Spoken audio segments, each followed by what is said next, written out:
삶이라고 하는 제목으로 여러분께 제자도에 관한 결단할 수 있는 그런 시간을 갖기로 하는 특강입니다. 선교사로 헌신되어서 나가기 직전에 있는 분들에게 제가 꼭 해주는 그런 메시지이기도 합니다. 달라스 윌라드의 책 잊혀진 제자도라고 하는 책이 있습니다. Great Omission이라고 하는 책인데요. 그 책에서 토저, 우리 토저의 그 안타까운 심정으로 토로한 말씀을 인용하고 있습니다. 이렇게 인용하고 있습니다. 복음주의 기독교 진영 전반에 걸쳐서 확연한 이단이 생겨났습니다. 그 이단의 내용은요, 우리 인간들이 그저 구세주가 필요해서 예수 그리스도를 자진하여 영접할 수는 있으나 그분을 주님으로 삼아서 순종하는 일은 우리가 원할 때까지 미룰 권리가 있다는 개념이 널리 용인되고 있는 것입니다. 그러니까 예수님을 구주로 영접하는 것은 그렇게 영접을 하는 거지만 예수님을 주님으로 모시고 그분에게 순종하는 일은 우리가 얼마든지 우리의 시간에 따라서 미룰 수도 있고 연기할 수도 있고 나중에도 될 수 있는 것처럼 그런 권리가 있는 것처럼 말하는 그런 개념이 널리 용인되고 있다는 것입니다. 그리고 토저는 덧붙이고 있습니다. 거기에다가 성경은 순정 없는 구원을 모릅니다. 뱀파이어 그리스도인이 되는 것도 제법 타당한 일이라는 인상이 이 이단에서 생겨났습니다. 뱀파이어 그리스도인이라고 하는 말을 하고 있습니다. 사실상 그들은 예수님께 이렇게 말하고 있는 것과 같습니다. 이 확연한 이단은 부디 당신의 피가 조금 필요합니다. 하지만 저는 당신의 학생이 되거나 당신의 성품을 닮은 그런 닮을 마음은 없습니다. 솔직히 제가 인생을 즐기는 동안 좀 못 본 척 해주시렵니까? 천국에서 뵙겠습니다. 라고 이렇게 말하는 것과 같은 거죠. 그러나 이 방법을 예수님께서 용인하실 수 있다고 상상할 수 있습니까? 자, 멈춰서 이거 지금 계속해서 책에 나와 있는 그 내용의 말씀입니다. 멈춰서 곰곰이 생각해 보면 죄 사함 이외에 많은 것들에서 하나님을 믿지 못하면서 유독 죄 사함만 믿는다는 것이 실제로 어떻게 가능하겠습니까? 그렇죠? 이 죄 사함만큼은 믿는다. 그러면서 나머지 것들은 다 못 믿는. 그게 어떻게 믿는 거가 되겠습니까? 그러면 죄사함은 어떻게 믿을 수 있겠습니까? 그렇죠? 굉장히 중요한 질문입니다. 저는 우리 축제교회 성도님들이 제자가 되기를 원합니다. 제자 중에서 진정한 제자가 되기를 원합니다. 예수님을 구주로 영접했지만 주님으로 모시지 않음으로써 그리스도인들 안에 제자도가 잊혀지고 있습니다. 실제로 뱀파이어 그리스도인이라고 하는 형태의, 그러니까 필요할 때마다 주님을 수단으로 사용하는 거죠. 필요할 때마다. 그러니까 뱀파이어 그리스도인이라고 하는 형태의 이질어진 그리스도인의 모습이 요지부동으로 교회 안에 자리 잡고는 점점 새를 불려나가고 있습니다.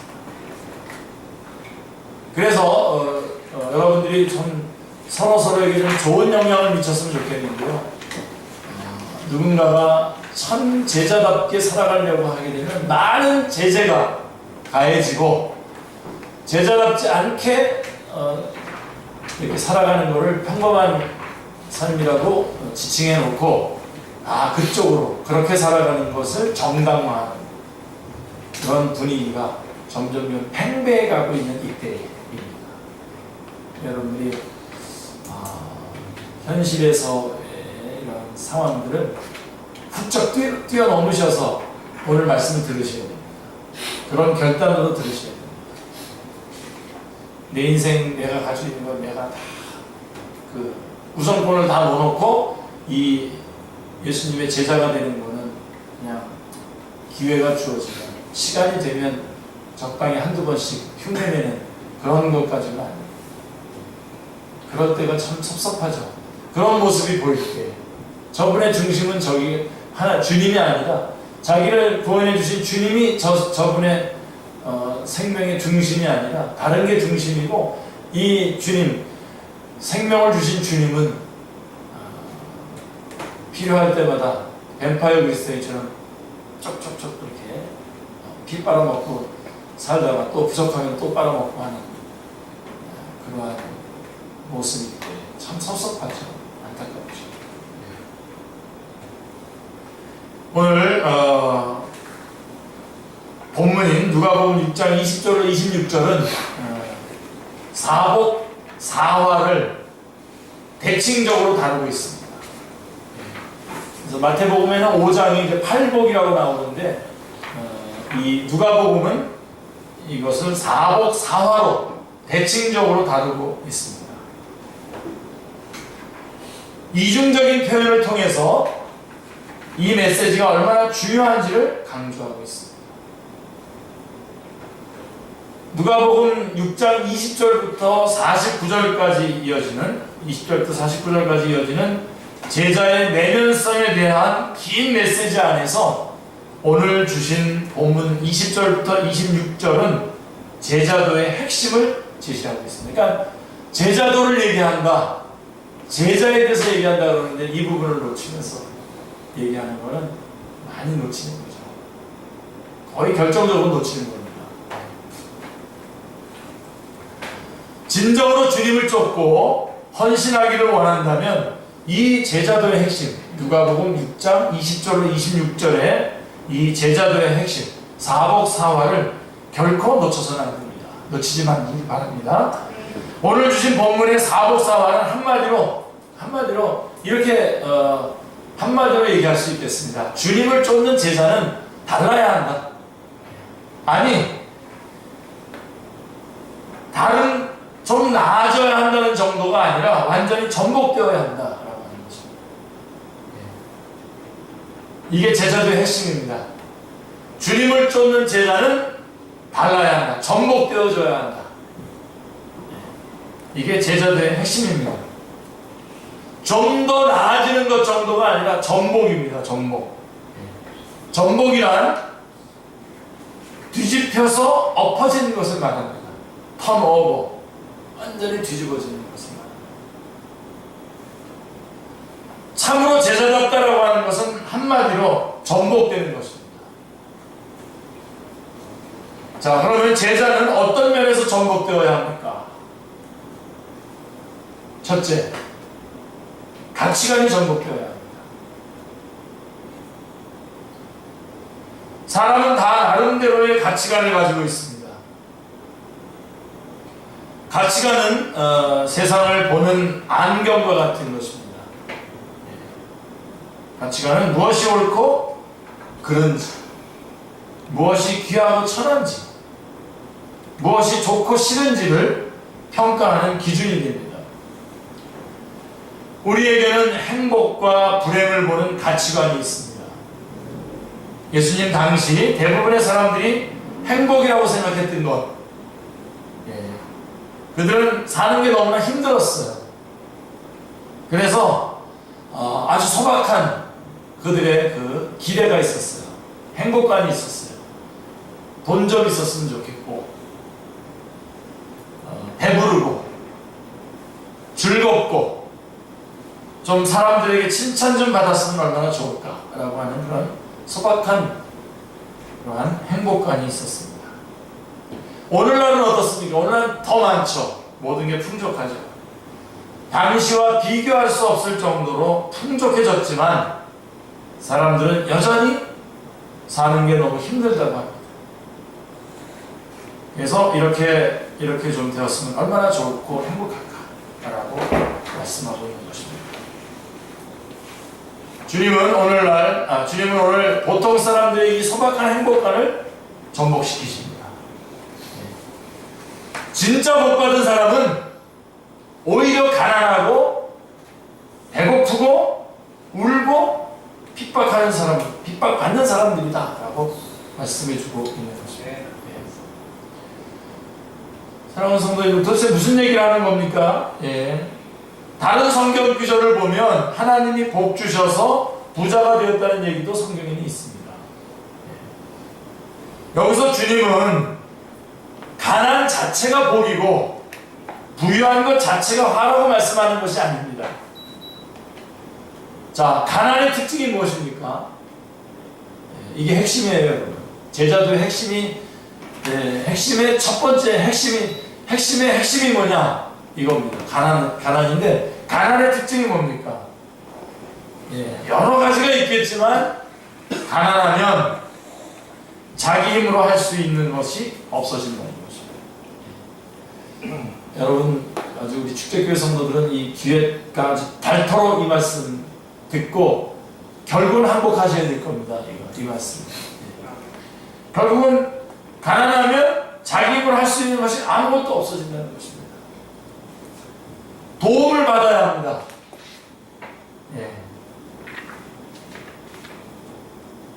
이건 실제적인 가난을 말하는 것입니다. 실제적인 가난. 여기서 말하는 가난은 실제적인 가난. 가진 것도 내놓을 것도 할 수 있는 것도 없기 때문에 하나님만 의지하는 것. 이것이 바로 가난한 자에게 주어지는 복입니다.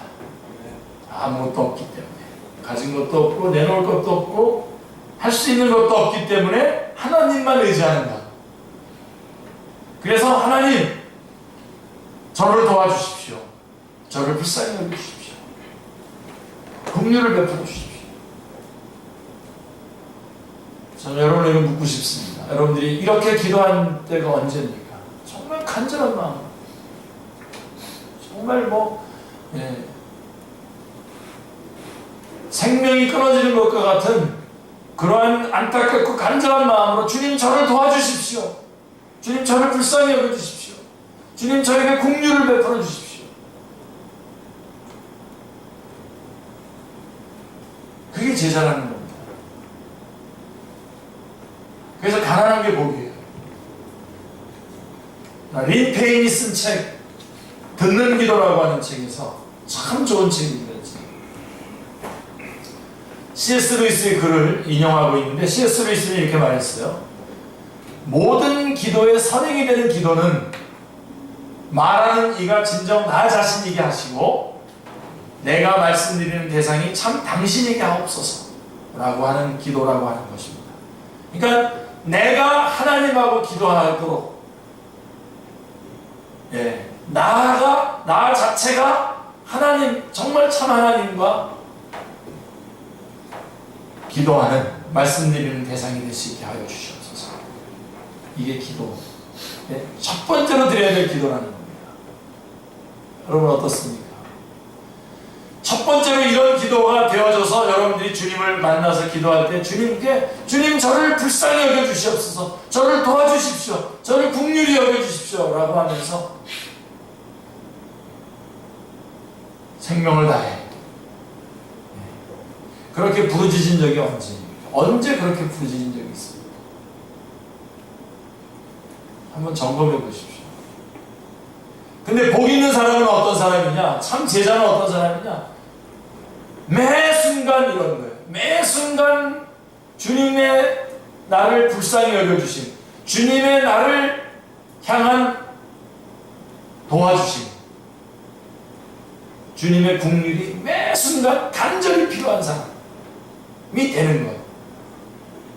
그게 제자. 여러분에게 묻고 싶은 거예요. 언제 여러분들은 주님 앞에 무릎을 꿇고 진심으로 도와달라고 기도한 적이 있어요?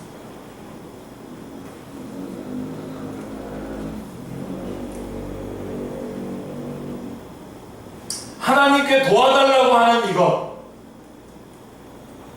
그게 바로 다른 사람들과 제자를 구분짓는 기준이 됩니다. 제자는 생명이 끊어지는 것과 같은 마음으로 주님을 간절히, 주님의 도우심을 간절히 요청하는 사람이 제자입니다. 이것이 여러분 안에서 회복되기 바랍니다. 이렇게 되시기 바랍니다. 가지고 있는 게 너무나 많아요. 우리는 가지고 있는 게 많아서.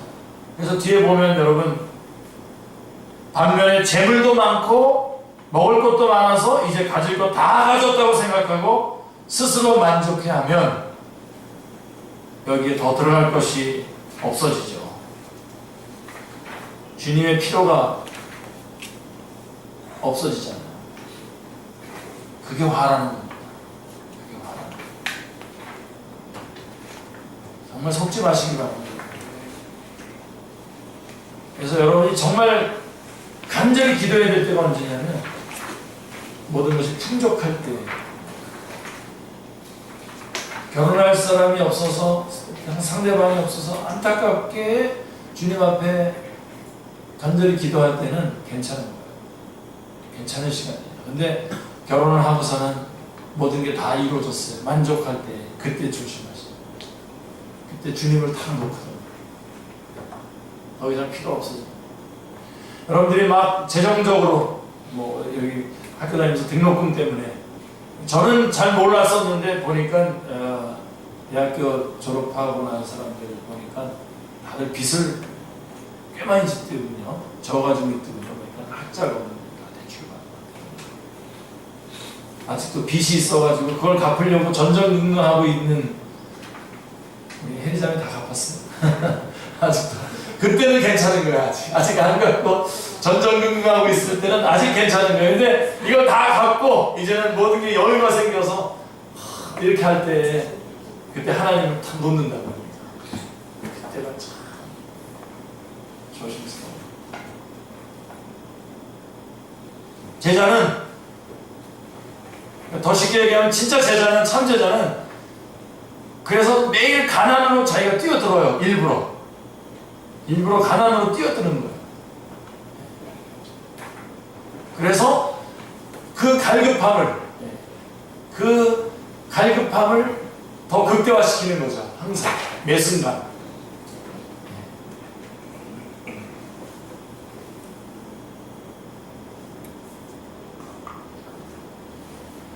자, 그래서 우리가 하나님께 도와달라고 하는 것, 이것이 다른 사람과 제자를 구분짓는 기준이라고 말씀드렸는데, 그래서 아무것도 없어서 도와달라고 하나님 앞에 매달렸더니 하나님께서 어느새 나를 장악해 버리시는 거죠. 이게 로드십입니다. 주님이 예수 그리스도께서 나의 주님이 되시는 거죠. 세이비어에서 로드로. 이것이 복이라는 겁니다. 그래서 주님이 나를 장악하시고 나의 주님이 되셔서 나를 이끌어 주시고 나의 주인이 되어 주시고. 할렐루야. 네. 또 하나님이 장악하시는 그 상태가 하나님의 나라라고 하는 것입니다. 천국이라는 것이죠.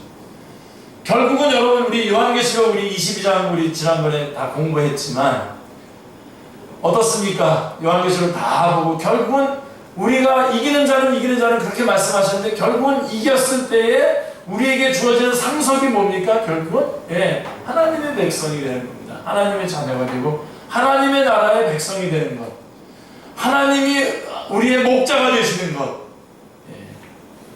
그게 천국이라는 겁니다. 할렐루야. 그래서 아까도 말씀드렸지만, 반면에 재물도 많고 먹을 것도 많아서 이제 가질 것 다 가졌다고 생각하고 스스로 만족해하면 여기에 더 귀한 것이 들어갈 틈이 없어지게 되고, 이것이 화라고 하는 것입니다. 시편 51편 17절에 다윗의 고백을 들어보면, 시편 51편은 다윗이 범죄하고 난 후에 참회의 기도를 드리는 시 아닙니까? 시편 32편과 더불어서 유명한 시편 아니겠습니까?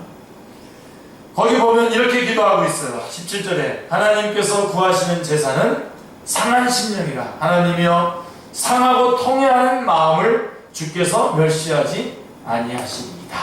네. 그래서 결국은 애통해하고 부족해서 안타까워하고 힘들어서 울고 그래서 정말 아무것도 내가 할 수 없는 그런 가난한 마음, 그게 복이 있는 마음인 것입니다. 왜요? 주님께 대한 갈급함 가운데 거하는 것이기 때문에 그렇습니다. 자, 그러면 여기서 복과 화를 가르는 기준이 무엇입니까? 복과 화를 가르는 기준이 뭐냐?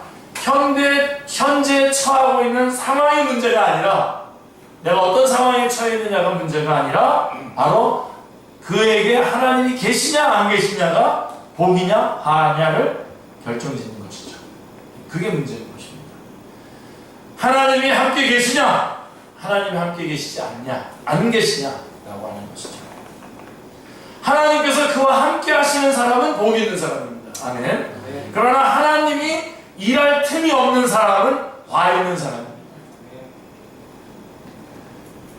하나님의 필요를 놓치지 않는 사람은 복 있는 사람입니다. 그러나 하나님의 필요를 놓치는 사람은 화 있는 사람입니다.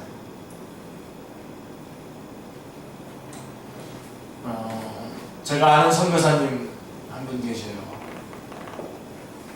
아프리카 선교를 하시는 분이신데 이분은 얼마든지 본인이 힘을 쓰면 요청을 하거나 힘을 쓰면 많은 재정적인 그런 것들을 확보해서 재정적으로 선교를 할 수 있는 그런 위치에 있는 아주 유명하신 분이십니다. 근데 원칙을 하나 세웠어요. 이분은. 처음부터 끝까지 재정과 관련해서 나는 순전하게 감당하겠다. 그래서 많은 분들이 이렇게 재정적으로 같이 재정 지원을 하면서 자기네 회사가 좀 이런 사역을 같이 하면 좋겠다. 뭐 여러 가지로 제안을 했을 때 다 거절하시고 또 그 다음에 이제 아는 사람들끼리 모여가지고 뭐 선교사님을 위해서 뭐 이렇게 이런저런 재정적인 후원을 마련하는 것들을 이렇게 만들어 보겠다 그랬는데 하나도 대답을 안 하시더니 어느 날 한 분이 그랬어요. 선교사님을 위해서 기도하는 모임을 하나 만들까요? 그랬더니 하늘에 그러니까 완전히 얼굴이 싹 바뀌면서 그렇게 해달라. 그거 해서 모임을 가졌어요. 그래서 이제 계속 위에서 기도로 후원하는 그런 모임을 갖게 될 텐데 그 모습을 보면서 제가 참 마음이 그 전에 많은 사람들에게 이런 어떤 물질적인 그 어떤 지원도 받고 약속도 받고 막 그랬는데 실제로 끝까지 기도해주는 모임이 가장 소중하다는 것을 그분은 알고 계십니다.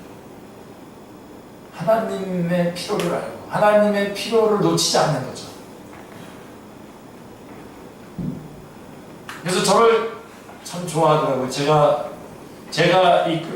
같이 하고 있는 그 모임이 선교사님을 위해서 계속 기도하고 있었거든요. 저도 또 참여를 하게 돼서 이렇게 하게 되는데 그 마음이 참 귀하지 않습니까? 그죠? 네. 기도해 주겠다. 여러분에서 기도해 주는 사람이 누굽니까? 네. 그리고 여러분들이 또 기도해 주는 사람 있죠. 그죠?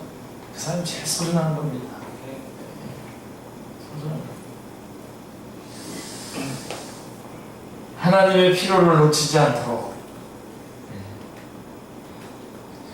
다윗 여러분 뭐 여러 가지로 다윗은 메시아 언약의 그런 그 통로입니다만은 그러나 여러분 일반적으로 보더라도 다윗에게 있어서 다윗은 정말 주님 앞에 온전히 순종한 사람입니다.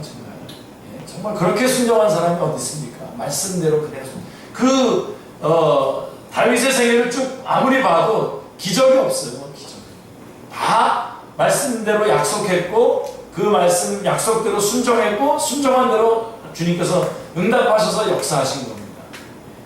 고생도 참 많이 했죠. 그런 면에서. 그때는 주님이 주님이셨죠. 근데 어느 날 수도도 예루살렘으로 옮기고 성전이 아니라 왕궁도 짓고 법궤도 옮겨놓고 모든 게 다 만족스럽게 됐을 때 여러분 이때가 딱 중요한 거죠. 그때의 마음이 쓱 높아졌어요. 부유해졌어요. 하나님 내가 좀 해드릴 게 없나? 여러분 정말 주님을 위해서 여러분 다 헌신하되 정말 오버하지 않길 바랍니다. 하나님 위해서 뭐 해드리려고 그렇게 하는 거 참 좋아 보입니다만 하나님을 도울 수가 있어요. 그 순간 놓치지 마시기 바랍니다. 다윗이 성전을 지어드리겠다고 했을 때 심각한 상황에 빠지게 된 거죠. 그렇죠? 그래서 우리 주님께서 뭐라고 얘기했습니까? 나단 선지자를 통해 가지고 너가 나를 위해서 성전을 짓는 게 아니라 내가 네 안에다 지금 성전을 짓고 있는 거야. 그리고 너가 나를 위해서 성전을 짓는다고 하는 일이 내가 네 안에다 짓는 성전을 짓는 일에 방해가 된다. 딱 중단시키셨어요. 다윗이 참 괜찮은 게 뭐냐면 그러고선 다시 왕자에서 내려와가지고 성전에 들어가서 아직 지어지기 전에 성막에 들어가서 주님 앞에 다 무릎 꿇고 나아가지 않습니까? 다시 주님을 붙잡는 주님 붙잡으시기 바랍니다. 특별히 여러분이 원하는 대로 뭔가가 잘 진행될 때 일단은 브레이크를 좀 잡고 가만히 주님 앞에 다시 한번 이 부분을 체킹해 보세요. 내가 지금 주님을 붙잡고 있는 건가 놓고 있는 건가? 내가 지금 이 순간 내가 지금 이 일에 이런 결정을 할 때 이것은 주님을 붙잡는 건가 주님을 놓는 건가? 그거를 점검을 하시고 그래서 우리에게 필요한 것은 상황의 변화가 아니죠. 바로 하나님과의 관계의 변화일 것입니다. 행복감이 전복되시기를 주님의 이름으로 축원합니다. 우리 안에서 하나님 도와주십시오라고 하는 절규가 터져나오길 원합니다. 여러분 안에 그런 하나님 저를 도와주십시오. 주님 아니면 제가 정말 어떻게 할까를 모르겠어요. 주님 저를 도와주십시오. 이런 절규가 매 순간 여러분 안에서 터져나오고 주님의 인도하심을 받는 여러분이 되시기 바랍니다. 그러면 두 번째로는 가치관이 전복된 사람은 두 번째로 제자인데요. 제자는 전복되어야 되는데 가치관이 전복되었다면 그 다음엔 태도가 전복되어야 됩니다. 가치관이 전복되면 태도도 전복이 됩니다. 가난하고 배고프고 슬프고 미움받을 때 우리가 보이는 일반적인 태도는 무엇입니까? 지긋지긋하고 속이 좁아지고 화가 나고 자존심 상하고 복수하고 싶고 자신이 너무나 초라해 보이죠. 그래서 아무거나 들어서 막 집어 던지고 싶죠. 그러나 제자는 신비하게도 태도의 전복을 경험합니다. 할렐루야. 가난해도 넉넉해요. 가난해도 넉넉해요. 배고파도 든든해요. 울면서도 흔들리지 않는 평안이 있어요. 핍박받으면서도 기뻐합니다. 가치관이 전복된 사람은 이렇게 태도가 전복입니다. 달라도 완전히 다른 태도입니다. 이것은 허세가 아닙니다. 하나님이 함께 하시는 사람이 경험하는 실제입니다. 실제. 여러분들 안에서 이런 간증이라면 제가 얼마든지 여러분 여기다 세워서 여러분 간증하라고 하겠습니다. 실제입니다. 이건. 세상에서는 여전히 변두리 인생일 수도 있습니다. 그러나 핵심 인생으로서의 당당함과 여유를 가지고 사는 것입니다. 먼저 신앙생활을 했던 우리 신앙의 선배들의 고백을 한번 들어보실까요? 시편 23편의 말씀을 보실까요? 여호와는 나의 목자시니 내가 같이요. 여호와는 나의 목자시니 내가 부족함이 없으리라. 내가 사망의 음침한 골짜기를 다닐지라도 해를 두려워하지 않을 것은 주께서 나와 함께 하십니다. 할렐루야. 시편 40편 17절을 보시면 시작이요. 나는 가난하고 궁핍하오나 주께서는 나를 생각하시오니 주는 나의 도움이시오 건지시는 자시라. 네. 우리 찬송가도 있죠. 찬송가.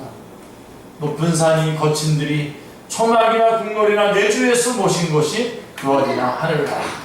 네. 이게 우리의 진짜 진심으로 드리는 고백입니다. 아멘. 맞습니까? 네.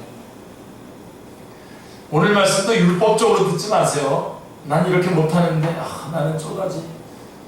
이기만 목사는 되나보다. 그렇게 보지 마시고요. 여러분 안에서 성령님 역사하셔서 진짜 태도의 전복이 여러분 안에서 진짜로 일어나길 바랍니다. 자, 형편은 이럴 수도 있고 저럴 수도 있습니다. 그리고 우리는 지금보다 더 나아지기 위해서 노력할 수 있습니다. 그러나 복 있는 사람은 그 어떤 형편에서도 당당한 사람인 것입니다. 제자는 이렇게 태도의 전복을 경험하는 사람입니다. 이게 매력이에요. 그러니까 제자의 매력입니다. 이 부분이. 자, 우리 옆 사람 한번 봐보세요. 이런 매력이 있어요? 네. 맨날 힘들면 힘들다 그러고, 네? 힘들면 힘들다 그러고 얼굴 시커매지고. 그래서 이렇게 태도의 전복이 있는 사람은 아무리 연약한 사람도 잘못을 많이 저지른 사람도 들어갈 공간이 있어요. 그 사람에게 곁이 있어요. 거기서 그들은 쉼과 회복을 경험하게 되죠. 그 사람에게서. 태도가 전복된 제자 안에서 쉼과 안식과 세임을 얻게 되는 겁니다. 다시 말해서 쉽게 얘기하면 연약하고 힘든 신령들에게 위로가 되는 그런 사람이 된다는 거죠. 제자라는 것은. 이게 제자의 매력입니다. 할렐루야. 네. 여러분 안에 이런 매력이 넘치기를 바랍니다. 그냥 여러분의 모습이 태도가 그냥 널뛰기 해가지고 언제는 막 그냥 세상을 다 줄 것 같이 막 이렇게 했다가 그건 좋아요. 그렇게 표현하는 건 좋은데 또 어느 날은 뭐 마치 하나님도 죽은 것처럼 없는 것처럼 막 한숨을 푹 내쉬면서 한 번은 그랬다 그러죠. 루터의 아내가 그랬다 그러죠. 루터가 하도 한숨을 쉬고 그러니까 하나님 돌아가셨는데 장례식 치러야 되겠다고. 하나님이 돌아가셨으니까 저 사람이 저러지. 그건 그랬다는 겁니다.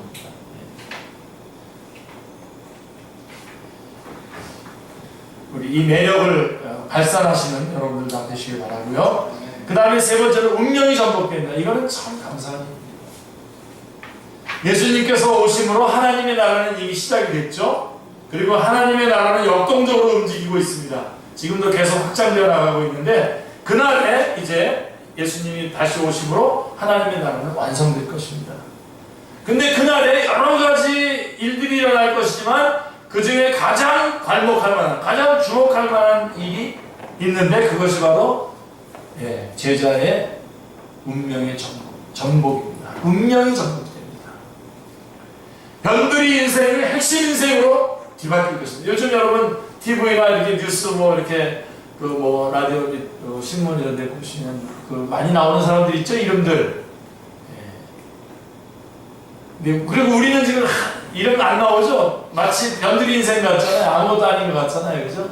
특별히 우리 축제교회 같은 경우는 조그만 교회 더 그렇게 보이죠? 그러나 여러분, 그날 한번 보십시오. 그 변두리 인생처럼 보였던 사람들이 핵심 인생으로 뒤바뀌어서 주님 앞에서 칭찬 듣고 주님 앞에서 그 이름이 명예가 아름답게 드러나서 하나님 앞에 영광을 돌리게 될 것입니다. 반면에 핵심 인생들은 낭패를 당하게 될 것입니다. 역전 드라마가 펼쳐질 것입니다. 이거를 끝까지 참으셔야 됩니다. 중간에 판 깨면 안 됩니다. 나 그러면서 전혀 다른 태도로 바뀌면 안 되죠. 그때까지 끝까지가 중요합니다. 끝까지. 누가복음이 이런 운명의 전복을 여러 곳에서 언급하고 있죠. 1장에 보면 마리아의 노래가 바로 그런 겁니다. 여러 개를 찾아야 되겠지만 제가 2가지만 찾았습니다. 46절 누가복음 1장 46절에서 55절을 쭉 보시면 마리아의 노래가 나오는데 그 중에 46절로 48절에 보시면 내 영혼이 주를 찬양하며 내 마음이 하나님 내 구주를 기뻐하였음은 그 계집종의 비천함을 돌아보셨습니다. 보라 이제부로는 만세의 날을 복이 있다 이카르리로다 라고 외치고 있습니다. 정말 보잘것없는 한 처녀, 한 소녀 아닙니까? 그렇지만 주님께서 그 소녀를 통해서 이 땅에 예수 그리스도를 보내주시고 있습니다. 순종했고 이제부로는 만세의 날을 복이 있다 이카르리로다 라고 말씀하고 있는 것입니다. 16장에 보면 부자와 나사로의 비유가 나오지 않습니까? 부자는 뭐 매일 잔치를 했다는 거 아닙니까? 근데 이 거지는 그 잔치상에서 떨어지는 부스러기 같은 거 주워 먹으려고. 그래서 개들이 와서 핥을 정도로 처참한 인생을 사는 것 같았으나 주님께서 역사 배후에서는 그러한 역사의 그 배후에서는 나사로는 하나님의 나라에 그 이름이 기록되어 있는 복된 자. 여러분 만약에 이름을 얘기한다면 부자가 이름이 있어야 되지 거지가 무슨 이름이 있습니까? 그죠? 근데 부자 이름은 없고 거지의 이름만 있는 거예요. 생명책에 기록되어 있고 이전 생명책에 기록되지 않는 거예요.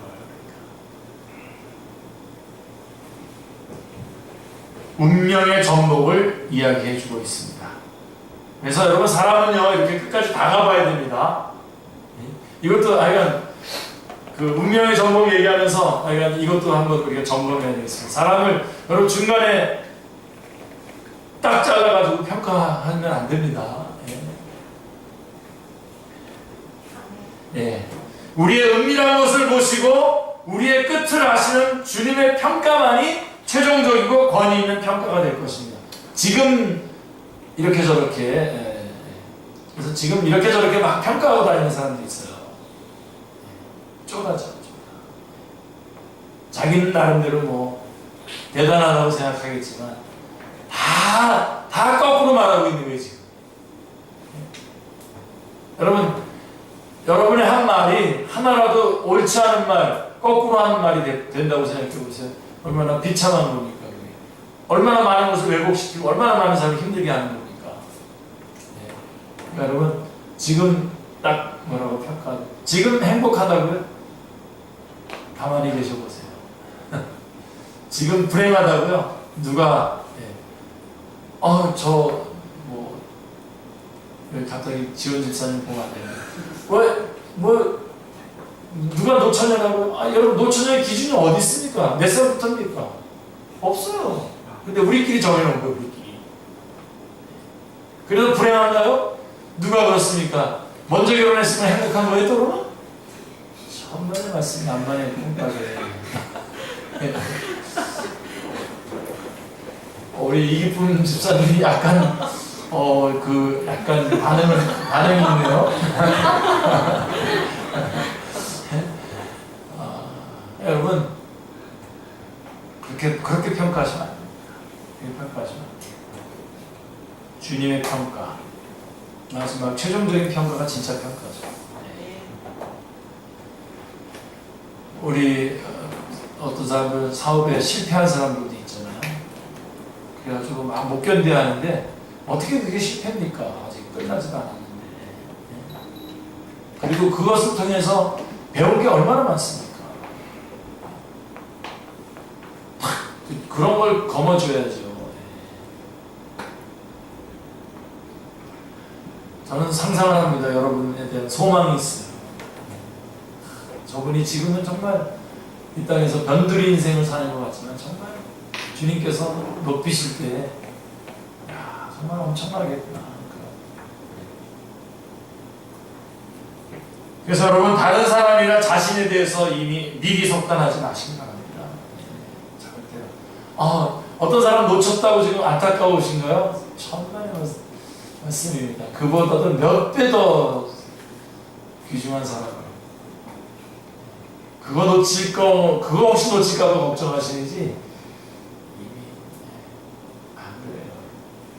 정말 진짜 익사이팅해요. 정말 이 삶이. 정말 이 역전. 그래서 여러분, 자신에 대해서도 미리 속단하지 마세요. 그리고 자신에 대해서 잘못 평가하지 마시기 바랍니다. 지금은 그렇게 보이지 않지만 결국은 부여하고 배부르고 웃고 칭찬받는 사람들이 될 것이다 라고 하는 것이 이 제자들의 핵심의 메시지입니다. 전복, 나중에 운명의 전복을 맡는 겁니다. 간단하게 한번 예를 들어볼까요? 우리 요한계시록 공부했는데 시간 좀 갔지만 서머나교회는 여러분 잘 알다시피 우리 요한계시록 2장 3장에 7개 교회가 나오지 않습니까? 그 중에서 서머나교회는 칭찬만 받은 교회예요. 요한계시록 2장 8절로 11절에 나오는데요. 칭찬만 받는 교회예요.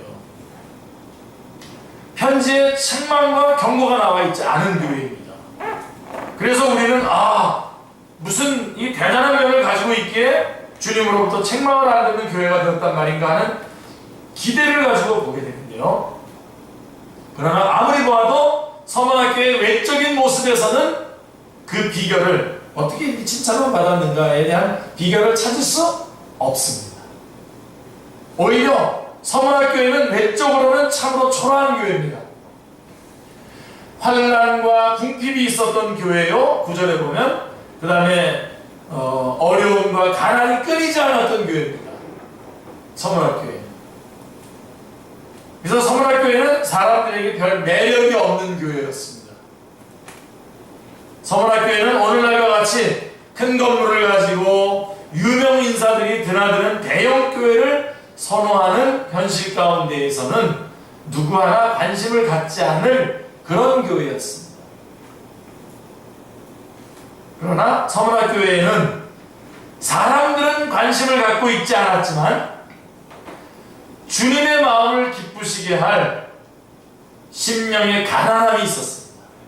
이게 서머나교회의 핵심입니다. 그 칭찬의 핵심이에요. 표면적으로는 아무런 미래도 소망도 없어 보이는 교회였지만 그러나 주님은 이 교회를 향해서 이렇게 말하고 있어요. 너희는 부요한 자들이라고 9절에 말씀하고 있는 것입니다. 외적으로 부요한 교회가 참 교회가 아니라 심령이 가난한 교회. 그래서 주님만을 의지하는 교회. 서머나교회가 그랬다는 겁니다. 칭찬받은 교회죠. 그 다음에 라오디게아 교회는 3장, 요한계시록 3장 14절부터 22절에 나오는데 칭찬은 없고 책망만 받은 교회입니다. 이 라오디게아 교회. 그래서 라오디게아 교회의 삶도 자족하는 삶이었습니다. 풍족했죠. 그러나 그들의 자족은 성경이 말씀하는 자족과는 다른 거였습니다. 달랐어요. 그들의 자족은 거짓된 자기만족이었습니다. 혹시 이런 거 있으면 여러분 오늘 다 내려놓으십시오. 네? 별로 중요하지 않은, 나 싸움 해가지고 나는 한 번도 접은 적이 없어 하는 뭐 그런 어떤 자기 그 캐리어를 가지고 있다든가 뭐 그런 것들을 가지고서 은근히 자기 만족하는 그런, 그 거짓된 자기 만족이죠.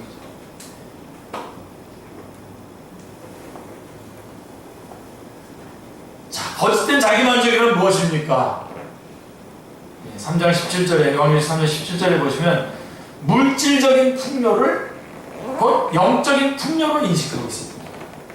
물질이 풍족한 거를 마치 자기 영이 풍족한 거라고 생각하는 거예요. 잘못하게 합니다.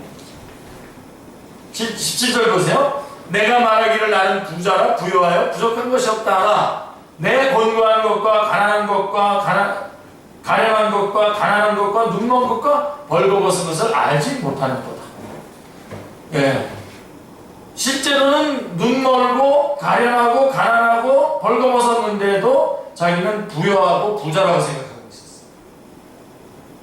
그렇습니다. 그들은 부자였어요. 분명히 부유했고요. 부족한 것이 없었어요. 겉모습으로는. 라오디게아 교회는 헌금이 차고 넘쳤고 화려한 건물을 갖고 있었고 풍부한 인적 자원을 갖고 있었습니다. 그들은 이런 교회에 다니는 것에 만족했습니다. 그들은 그것들이 곧 자신들의 영적 부여를 대변해 준다고 착각했습니다. 그래서 이렇게 얘기했어요. 나 라오디게아 교회 다녀. 나 라오디게아 교회 사람이야. 하는 것을 가지고 자신의 영적인 신분을 보장받곤 했던 것입니다. 그러나 그것은 그들의 생각이고 곧 착각일 뿐이었습니다. 주님이 바라보는 그들의 영적인 실상은 어떠합니까? 그들은 곤고하고 가난하고 가련한 존재들이었습니다. 눈먼 강아지와 같았고 우화에 나오는 벌거벗은 임금과 같이 벌거벗었으나 자신만은 벌거벗은 것을 알지 못했습니다. 즉 그들의 영적 상태는 비참했습니다. 제가 좀 묵상하면서 생각한 건데 그들은 개인 기도를 하지 않았습니다. 개인적으로 주님 앞에 나가서 기도하는 시간이 없었어요. 여러분 개인적으로 기도하는 시간 있으십니까? 왜요? 왜 기도하지 않냐? 기도하다가 하나님의 뜻 발견할까? 끔찍하죠. 기도하면 나 분명히 하나님께서 모로코로 보낼 텐데 안 가고 싶어요. 그러니까 안 기도하는 거예요. 네. 기도하면 분명히 희생하라고 하실 텐데 나 지금 희생하고 싶지 않아요. 그러니까 안 기도하는 거예요. 그래서 개인 기도를 안 하는 거예요. 무서운 겁니다. 그게 그래서.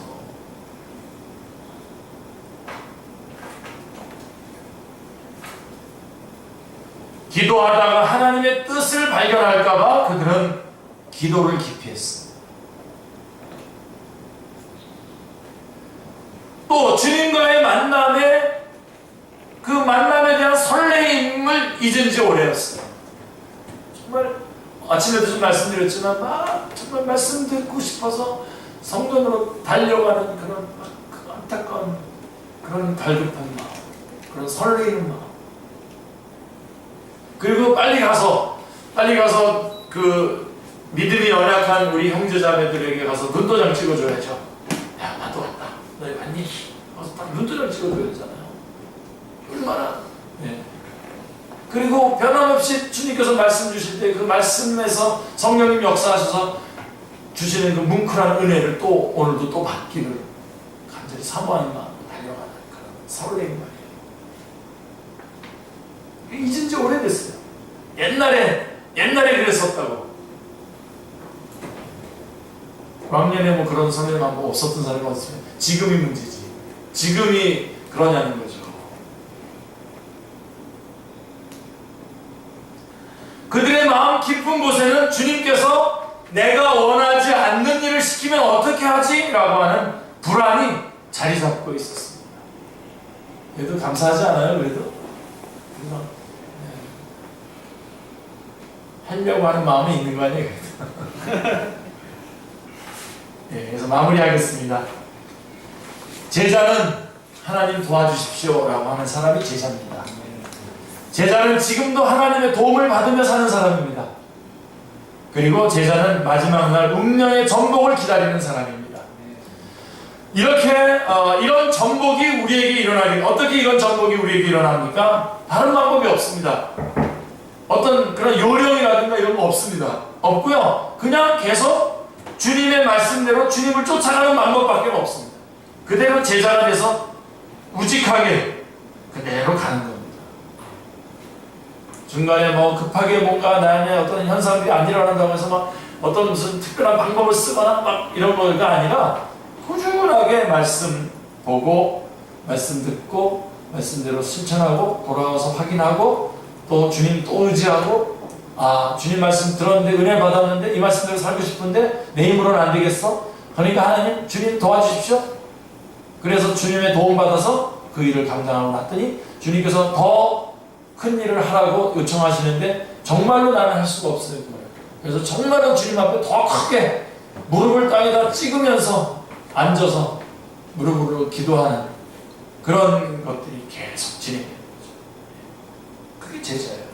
그 방법밖에 없어요. 어떤 특별한 방법이 없습니다. 특별한 요령을 필 수 있는 어떤 그런 방법이 없어요. 전복은 주님께서 우리에게 보여준 삶이고 또 주님께서 우리에게 그렇게 살아가라고 가르쳐 주신 삶입니다. 주님께서는 이거밖에 가르쳐 준 적이 없습니다. 우리가 오늘도 삶의 현장에서 제자답게 살아야 될 궁극적인 이유는 무엇입니까? 사복사화의 교훈이 지금 이토록 절실한 이유가 무엇입니까? 바로 우리가 이렇게 제자다워질 때에 우리 하나님이 하나님답게 우리를 통해서 일하시고 영광을 받으실 것이기 때문입니다. 내가 제자답지 않으면 주님은 나를 통해서 일하실 수도 없고 나를 통해서 영광도 받으실 수도 없는 것입니다. 중요하죠.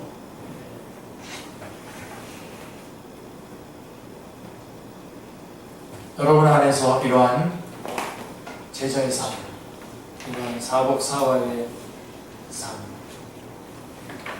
여러분 안에서 구현되기를 바랍니다.